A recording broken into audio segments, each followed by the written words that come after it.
So my employer's given me a video from Adam something about 40k to watch, and it was a confused leftoid mess.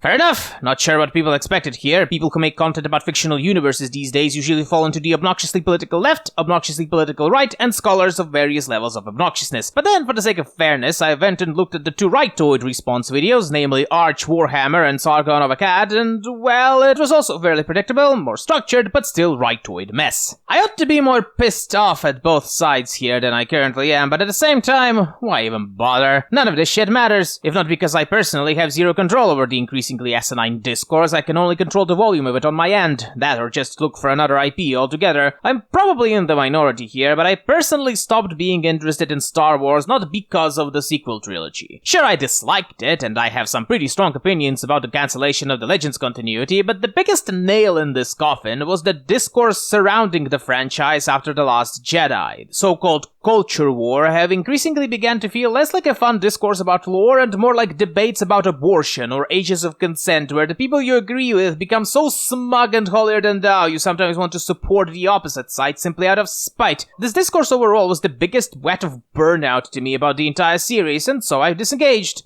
I hear on occasion that new series is shit or something, and my reaction to it is almost a trained I am better than you, and move on with my life. And the 40k discourse is starting to feel suspiciously like that. One of the biggest problems with political cultural discourse these days is that there is no political cultural discourse. People today even refer to it as culture wars. You see, back in 1920s and such, the left and the right had a dialogue. Sure, it was a dialogue of two co-workers that hated each other's guts, but it was still a dialogue. One side wrote an argument, the other wrote a rebuttal. Both sides took things from this exchange and evolved their ideas further. And while you can say what's happening today is similar, what's actually happening is that there are two islands surrounded by an ocean. And these two islands are basing their entire view of each other on nothing but their own caricatures and whatever bits of information some wandering traders told them. The end result is that these two islands know jack shit about each other, have no desire to communicate with each other, and any sort of exchange between them is either purely accidental, is based on fractured third-party information, or a result of brutal conquest. And nobody knows how to fix it, in part because the two sides themselves don't want to fix this. It's just an endless spiral of dehumanizing, reckless idiocy that any normal person should avoid if they value their sanity. The sad part of all of this Warhammer discourse to me is that it's really easy to look at two sides here and realize that both of them are lying to you, that what they claim is important to them is less important than pushing their political narrative. The right claims to be interested in keeping the canon intact, while shitting only on the bits and pieces of it that disagree with their political message and then molding this disagreement into propaganda of their own ideas. The left declares their desire to quote-unquote modernize canon to accommodate more left-leaning fans, but in reality they believe that every single fan is either a blithering fascist, might as well be fascist, or is slowly becoming a fascist, and they deserve to have their toys broken purely for the sake of schadenfreude. All of this is stupid, pointless, scares off moderate people while radicalizing the rest, and you can't do anything about it.